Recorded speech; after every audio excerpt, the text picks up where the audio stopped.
I took a few days break, and it's really nice to be doing this again. It's so good to just be in touch with your art and your gift, your craft, whatever it is that you enjoy doing and like does your body good. And seriously, speaking is really the thing that is almost like it's a soothing balm for my nervous system, for my body. And something about that, because when we speak, we are conscious, right? We're using our conscious brain, right? And it's sort of the subconscious brain isn't dominant in that moment. And so this is why connection is so powerful, because when you speak to people or when you're interacting with somebody, it's always your conscious being, your conscious mind that's involved. And this is probably why social connection is so valuable and important for us human beings, because it's how we regulate our nervous systems. It's how literally every cell in our body is sort of soothed. And it's remarkable what we do for each other. And it makes me think about trees, or trees make me think about us, because the way that they sort of support each other and are in constant interaction with each other. This is really the essence of life, is that all of life is connected. And it's really remarkable that is the case, that literally one variable, one thing turned differently just changes everything. And so that really is like the essence of, I think, so much of what we experience here. Just the connection aspect. And to think that even one decision or one thing that we do has it has way more of an effect than we're even aware of, than we could even possibly ever know. And so and I really love trees. I've been thinking about trees like for the last few years, just spending time in nature. There's something about me that's so drawn to them. And even just outside of my window, like there's the two trees on my side on the block that I live are literally in front of my house. And I feel like the biggest tree on the block in somebody's backyard is in my neighbor's backyard, but it like towers over my backyard like completely. And so there's something really special about them, and special about them in my life. And I don't really know what that is, but there's definitely like something that's very like clear in regards to my connection to them. There's a very strong connection there. And who knew? I mean, I feel like all my life I was sort of like sleepwalking, or just so unaware of my surroundings. And I think that's what happens when you have ADHD. You literally are living in the experience of your mind 24/7. But as I was able to come out of that more and more over the last few years, it became so almost strange, as in I don't remember ever being here or ever noticing my surroundings before. And I would constantly ask myself the question, like, like where was I, or where was I before, to not notice the trees or the sky, or like even like moments in my life. And it is very interesting now, because I am present, right? And so when you are present, every moment sort of, it's experienced in the moment, and then it passes and you don't really think about it anymore. There's no trace of it, which is really bizarre. And so I don't know if that's the truth of my past, or if the truth really was that because of my ADHD, I just never actually did experience any moment. And so it is interesting, because when I speak or when I communicate, I can, or even when I write, right, I can reflect on different moments, in my past. Like recently, like my brother's wedding, 6 months ago, I can reflect on it, and I can remember things about it through my communication. But I don't have that experience in my life before I healed from ADHD. I don't really have it. I have memories, but they're memories held in trauma. So memories that are either associated with something really negative or something really positive. But I can't reflect on. I mean, what I'm saying is that I can't reflect on the things that I don't remember. But how would I even know that they even existed if I don't even remember them? I think you get what I'm saying. Um, but yeah, it's quite interesting. It's like now my experience is completely, it's so different, and it's so bizarre to come out of ADHD, because never having been present before, actually being in your body for the first time it's incredibly threatening to your nervous system, because the entire way that your nervous system knew safety before was not being in your body, because you had to run away from feeling and run away from um, actually being who you were. And so much of your life and so much of your experience literally was experienced just in your mind. And from even in advanced stages of understanding and intellectualizing and rationalizing, and it's all coming from your mind. And so the way that you experience life, the way that your operating principle is your mind. And that's such a bizarre thing to transition from your mind, living primarily in your mind, and having such intense dissociation where you're experiencing so much in your mind, to then going to being in your body. It's really, really disorienting. It's really, really bizarre. Because I guess what you know is what you know, and so when you experience something different, it's like, oh my gosh. um, and traditionally, wherever it is that you held a lot of tension and anxiety, right? So wherever you stored pain in your body, or wherever you were taught or you learned to run away from, whichever area specifically in your body, your nervous system will now feel highly, highly unsafe occupying that space in your body. So for example, for me, that's my stomach. And I also have very significant trauma stored in my hips, which got a chance to release over the last 3 years, but there's still a lot of tightness and sort of like pathways that are almost so constricted that when energy tries to flow through them, it's painful. And so that's been causing pain. And so wherever that is for you historically, it could be your chest, it could be your neck, could be your shoulders. My shoulders also have historically held a lot of tension. And I also walked, I think my shoulders were like internally rotated for much of my life, which we all know, right? When one of the most famous like confidence poses is sticking your chest out and putting your shoulders back. And so so many things changed. When I started coming out of ADHD, I mean, just my physical posture, my physical appearance, I'm sure, even my facial appearance. I mean, I would look at my face every day in the mirror, and I look different to myself. And then of course my voice changed. Of course my expression changed, my behavior changed. I mean, everything about me changed, probably because however however I was operating from before then, literally every cell in my body was operating in conjunction with that operating principle. And so coming out of that, it was it was like a nuclear turnover. Everything, like literally every single cell, and every single nucleus in every single cell had to readjust. And so that's it's quite understandable. It's very, very understandable why, when coming out of something like that, when coming out of any kind of significant mental noise or mental suffering or mental condition or anything, just we can just call it noise, right?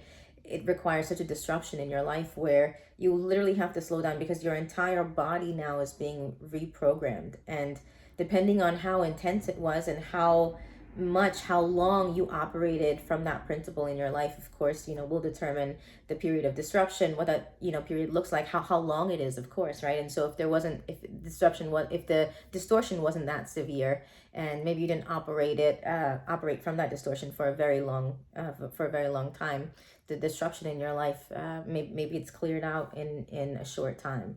However, if those two things were more intense or longer, then of course the period in your life where you come clean of these things will be longer and more intense and more brutal. I just remember, the second year of my awakening, I was literally sitting, and I had been meditating for a year, like all day before that, all day meditation for a year. And then the second year, I remember I was sitting on my balcony, and that's really when like the emotional like work began. And there's nothing that nobody could have said to help me prepare for that, because that pain, those stories that came up, literally it was like the voice of a 4-year-old child, like a very young child. And it was almost just very like simple, basic sayings, like she doesn't love me, or she doesn't care about me, or he doesn't care about me. And it was sort of the same theme, right, that you could probably find in all of these stories that had this sort of like voice. And the root of so many of the stories that played in my ADHD brain, right, that I actually got a chance to examine and sit with,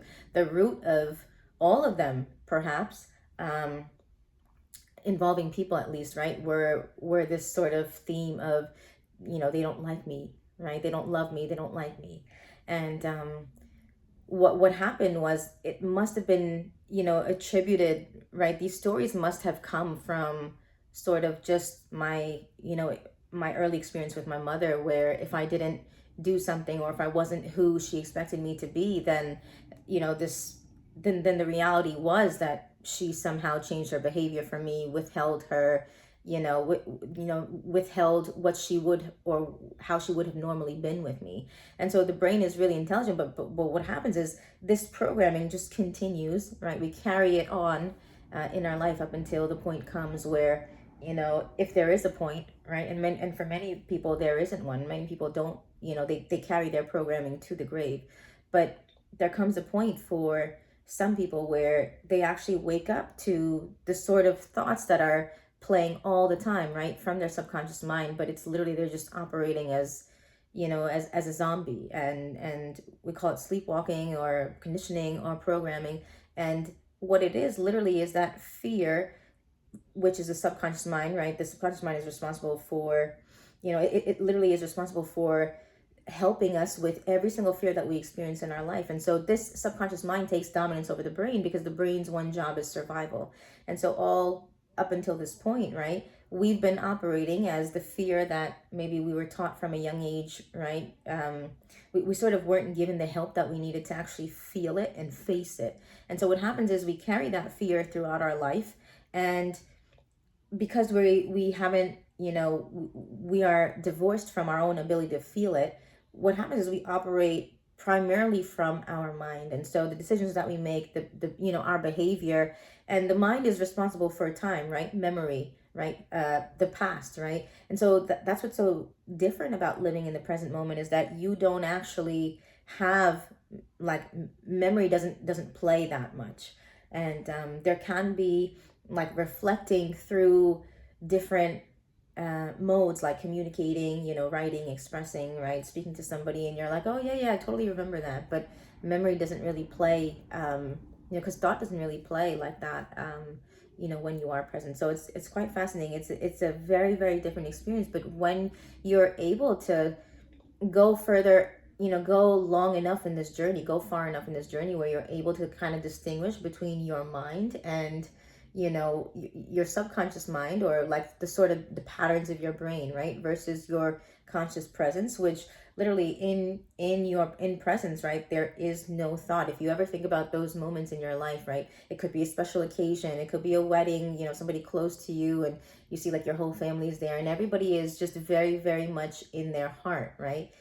Sometimes, right, it takes sort of those kinds of occasions, like just for people in general, to literally be in their heart and to embody the heart presence. But if you should be on this particular path in your life, where either you have a lot of mental noise, or something in your life wakes you up to sort of the fear that you are operating by, then you also have the opportunity to embody that heart presence, but to embody it in every single moment of your life. And that transition, I mean, that for me was a transition from ADHD to presence, right? For somebody else, it could just be mental noise to presence, right? It's whatever. It's your dysregulated nervous system to presence. And ADHD is a dysregulated nervous system. And so what that process looks like, right, is literally it's swinging back and forth between regulation and dysregulation. It's swinging back and forth between presence and the old identity. And so what happens during this process is that the further along you go, actually your nervous system's capacity increases and widens so much, because now all of the things that were suppressed in you for decades, maybe, right? Because up until now, your nervous system was just trying to protect you. So it stopped sending those signals. It stopped sending those warning signs, right? It completely shut off. And so many of those things, right, are being activated, reactivated. And a lot of the things that were sort of stuffed down and buried down inside of you, because, well, that's just your body's best way of dealing with it, right? Of coping with your inability to feel. A lot of those things are going to come up for the first time. And that, it looks like purging. A lot of people refer to it as purging. What it is literally is just like thousands of memories. It could be thousands, it could be millions, right? Just from your life up until now coming up, and literally it's almost as if, and this is experienced by, and happens to people, by all different paths in their life. So it simply could be, I woke up one day and who I was, right? I realized that who I was wasn't actually in line with who I wanted to be. And so because, right, who I wanted to be now was different, all of the memories of who I was now started coming up for the first time.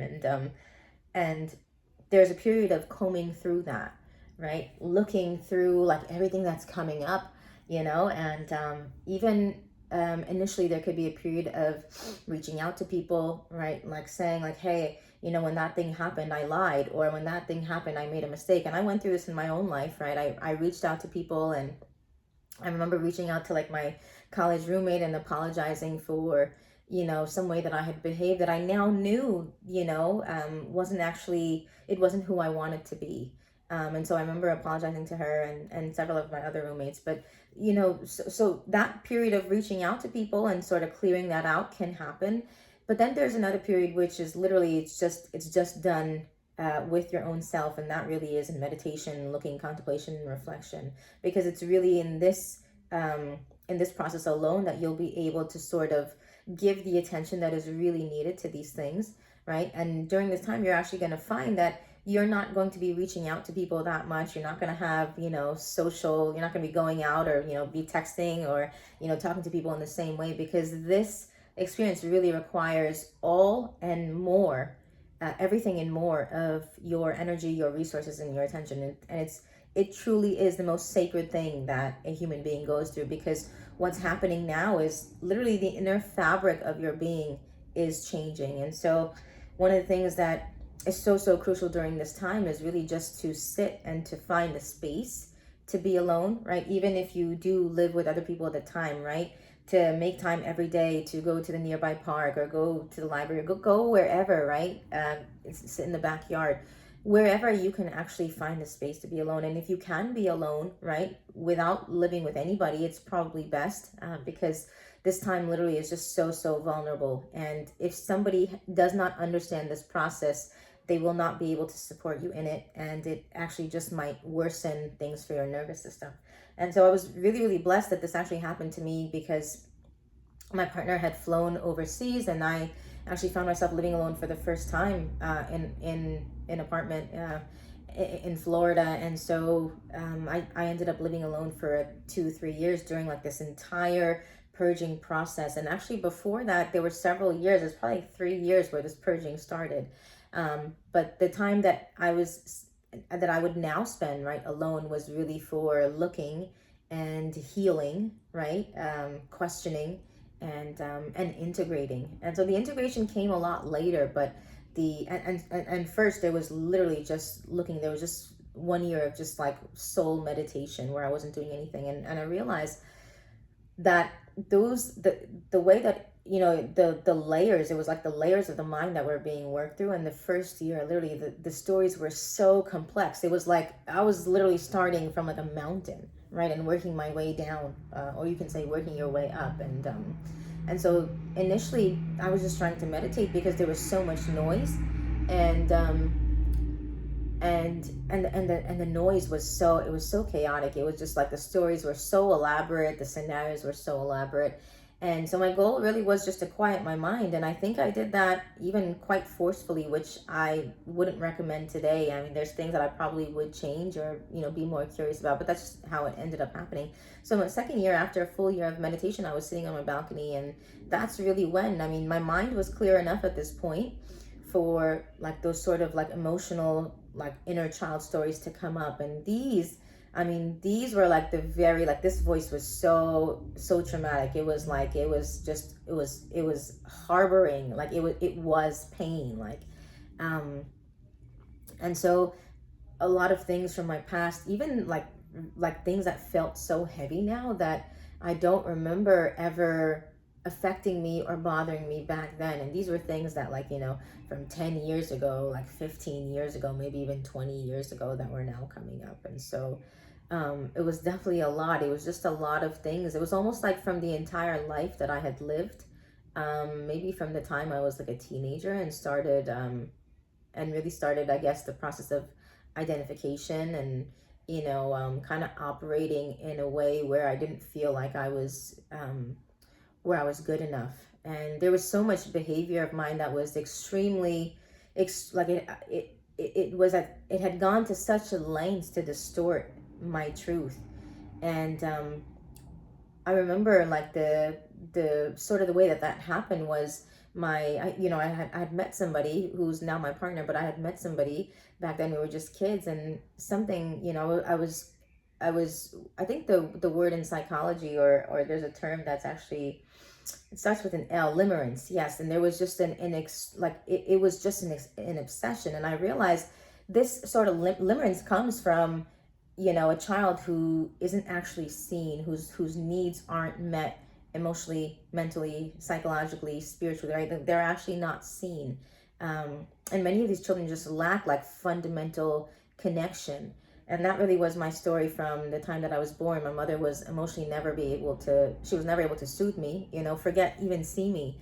And so that sort of, and the trauma that I experienced in my relationship with her further, like, worsened, what would have, that entire construct was just extremely, it was chock full of pain. And so when I was 12 or 13, I met my partner, and something about me right away, I mean, just, I guess it was just like rumination, or like, fixation on him. And there was literally an obsession with trying with about him all the time, and trying to, like, sort of, get his attention, or trying to, like, make him jealous, or all these things. But it had gone to such an extent. There was so much distortion involved, and, like, fake accounts that were created, like, literally just entire catfish scenarios, and just very, very elaborate things. And so, all of that literally stems, like, even for the example of, like, going to see him, and, like, spending three hours on my hair and makeup at, like, 12 o'clock at midnight, because of the thought of going, he might, he had mentioned something earlier, or I had mentioned something, like, like, I really want to see you, or something like that. And I knew, like, from before, that he sort of, like, maybe would partially, like, he might, or he might not. And so a lot of those times, literally, I remember getting upset because I had spent 3 hours, like, just on my appearance, and, like, he didn't get back to me, or he didn't call me back.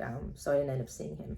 So there was just, like, and now, like, literally after, so many years later, and really shedding so much of that pain, and that trauma of not being okay the way that I was, I sort of think to myself, like, literally, like, it's almost like no different. Like, I could have not done any of that, right? Just the way that I show up today, right? I could have not done any of that, and I could have saved so much time. I could have saved so much suffering, right? It actually literally would not have been any different. And sort of the entire, construct in my head was that I looked way better, or that that I was subconsciously, right? I felt worthy when I did those things, and I felt worthy of somebody. And this is really, I mean, what do you say about this, right? Just even that notion, right?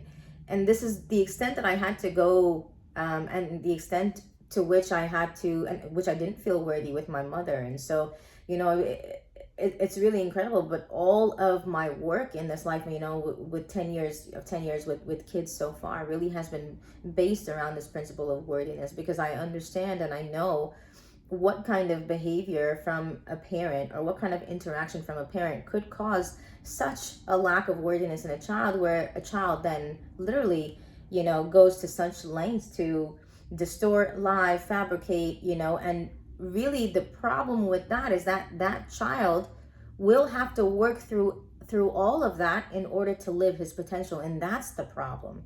And so many times we don't actually realize this, right? We think it's just a passing moment, but actually the trauma and the unconsciousness that we carry as parents is always transmitted to our child. And in order for them to live their potential, they're going to have to work through that. And that's not something, I mean, there's no parent that doesn't want their child to live to not live their potential. But the problem really comes where, we are unaware of, what we are unaware of, right? And so we are not aware of, sort of the pain that we're carrying and how that's, projected onto our child, and how that's transmitted to our child, because we know that, a child's neurons, right, mimic ours. And so it's really this process of sort of like being, just being aware of this, right? Being aware of the fact that all of this is going to be transmitted, and knowing that every single human being carries pain, right? So if every single human being carries pain, and that pain is going to be transmitted to our child, and it's really all of our job as adults to look and reflect and be mindful of this, right? And I think it's just so powerful just to even know this, because once you know something, once you know about it, then automatically you become mindful. And then to ask, like, and to wonder, right, my behavior in that last moment, was that coming from my own trauma, right? Was that coming from my fear? Was I operating from fear? And the way that I know that is, right, did I feel anxious? Did it come from an anxious place, what I said or what I just did? Or did it come from a place that just felt neutral? And the truth is, as children, we are neutral, right? We are like the most neutral human beings. We say anything, we do anything, right? We're everything, because we don't have any sort of, opposition against being any certain way, because the truth is, as a human being, you are everything, right? You experience every single, you can be mean, you can be kind, you can be happy, you can be sad, you can be angry, you can be compassionate, right? A child is everything. But from the time of being a child to then being an adult, there's a lot of conditioning that occurs during that period, where we learn to be, a certain way. And very often we learn to be that certain way because with our first relationship with our mother or our father, right, with those early relationships, we had to be that way, right? And so an imbalance is sort of created, a distortion in our psyche, right, which then affects our behavior. So maybe we are overly kind, right, because we are pleasing and we don't know how to say no, right, and we lack a lot of confidence. Or maybe we are controlling, right, because, well, we didn't have that sort of stability as a child, right? Maybe we had, a mother who wasn't able to set boundaries or limits, or say no, right? Or maybe said no too much. I mean, whatever that behavior was, right, that was sort of imbalanced in our parent, right, we develop an imbalance as a child. And so that really becomes our work as adults. And those of us that have sort of discovered this and sort of been on this path for some time, we know, right, there's a point that you come to, like, where you realize, oh my gosh, like this is hell coming out of this. Like, this is the most difficult thing in life. And to think that you can only live your potential having come out of the trauma that was passed down to you, right? Which really is integrating, right? You have to integrate your whole self, because your trauma caused you to have a different personality. So it's that separate personality is literally, it's divorced from the truth of who you are. So now you're operating as almost two different people, and you have to integrate that other personality. You have to heal it so that it merges with the real you, right, with the conscious you, in order to live your potential. And that's why so few people do, right? Because it's extremely difficult, because the average person walking around is carrying trauma, is carrying pain, right, and doesn't know it, right? Or most people don't know it. And so very few people actually, become aware that they are, or their mother did have a lot of pain, and now they're carrying that pain, and that's something that they actually have to work through. But it's fundamental, because in order to live your potential, you cannot live your potential without integrating, right, without healing, without facing your pain. It's not possible. And so very many people, right, they're actually striving their entire life, they're actually meeting a lot of success, they're doing great things, right, but they're not living their potential. And it's quite different when you start living your potential, because you know it, right? Something in you knows, oh my gosh, this is who I'm supposed to be, or this is what I'm supposed to be doing. But you only get there through facing the pain in your life, and whatever brings you to that. I mean, it's honestly, it's a blessing, because many people don't have something, that happens that's painful enough for them to actually, set out on this path of healing and reflecting and integrating and merging that separate self with, with themselves. they don't actually have an experience that causes them to do this. And then there are for some reason or another, there are other people that do have the experience. And although it's brutal and it's not something that we would ever wish upon anybody, right? We wouldn't even wish it for ourselves. Suffering is not something that any human being in their right mind would ever choose. But for some reason or another, it happens. And when it happens, then, well, you sort of realize somewhere along the way that actually this was the very thing that you needed in order to live your potential. And then you also realize that, well, it could have gone either way, and I could have easily carried on. It would have been fine if I carried on in that way, because there was, happiness to be found. There was a lot of success even in that way, right? Before I integrated, before I healed, right? There was a lot of success that I was meeting, right? Even in my career, or like, my relationship was, sort of in the sort of blindness that it was operating at, at that level. There was still a lot of joy. There was still a happiness. There's still a lot of happiness. But what happens when you actually heal and integrate is that your actual experience of every moment changes. So your experience of of joy changes. Of course, all of emotion changes, right? Because your capacity to feel now deepens and widens. So you're actually, because you have released so much of the trauma, so much, which is really just energy, right? It's blocked energy, it's stored energy, actually like physical particles in your body, right? That your body has been holding on to. What happens when you release these things is that you feel way, way lighter, right? But your mind is also a lot clearer. Your body feels a lot lighter, right? And you don't have, it's almost like if you had a lot of mental noise or a lot of mental suffering before, right? You experience the opposite now, right? Your mind is actually even clearer than somebody who didn't have, right? Who didn't struggle with ADHD. And that really happens to be the case with, so many things in life, where your struggle, your intense struggle really becomes your superpower. And I've been noticing this more and more, because I've realized that even people in my life that don't identify with, having ADHD, right? But I'm now experiencing it, and remember moments, that I've been in interaction with them where I've seen, like, their eyes glaze away, or I've noticed them stop paying attention. And that's really, really remarkable for me to be able to do that, because I was that person times a million. And I really believe that my life is on a trajectory to be like being hyper present, hyper focused, right? Just not in an imbalanced way, but literally the truth of my mind, my body, is that it's going to be clear to a certain point where I probably will be like, extremely, extremely present.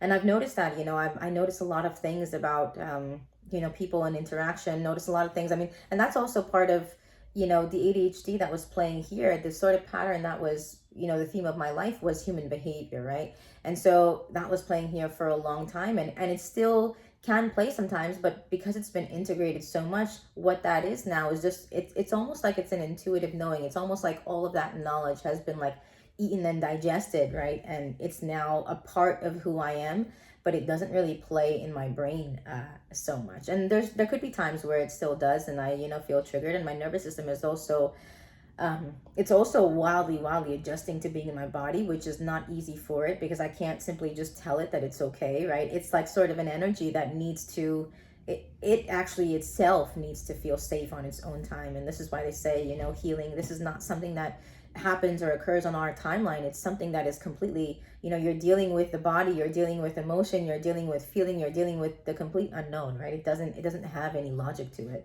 So it's also the same thing for anything that occurs in your life, right? Like loss, or any major transition that you go through, right? It can only happen on its own time. And that's true with the body too, right? We may have an idea like, oh, it takes, this period of recovery, but maybe more so with the mind. We just, it's quite unknown, at least as of now, right? How long something can take to really heal. And maybe there's so many factors in that too, right? Like how much, how many times those stories come up, or how many, how much you actually sit with it, or how much you give it your attention, or how intense that story, or what, what the barometer, or the measurement of pain was for that story, when it first occurred. And so there's so many things, but literally with emotion and emotional processing, it's something that really it's not something that is in anybody's hands. And so you can't say like, hey, I'm gonna spend 2 weeks for this, and then I'm gonna be done. It just doesn't work that way. And what you can do is, while your life is going on, you can have periods of, like, you can make time for that, every day. You can say, like, I'm going to devote, 30 minutes to this, to healing every day. For me, my disruption it was so massive, because my ADHD was so intense. It was like, I don't know what other people's experience of ADHD is, but most of my time was actually spent in my mind, and very few moments were spent in presence. And so now it's actually the opposite, where most of my time is actually spent in presence, and very few moments are spent in distraction. And I'm just more aware in general, like my senses are heightened. It's almost like all of that energy that I released got a chance to it's almost like it was blocking, like, my receptivity to life. Like, I taste a lot. My taste is a lot more powerful. My hearing and my sight is extremely more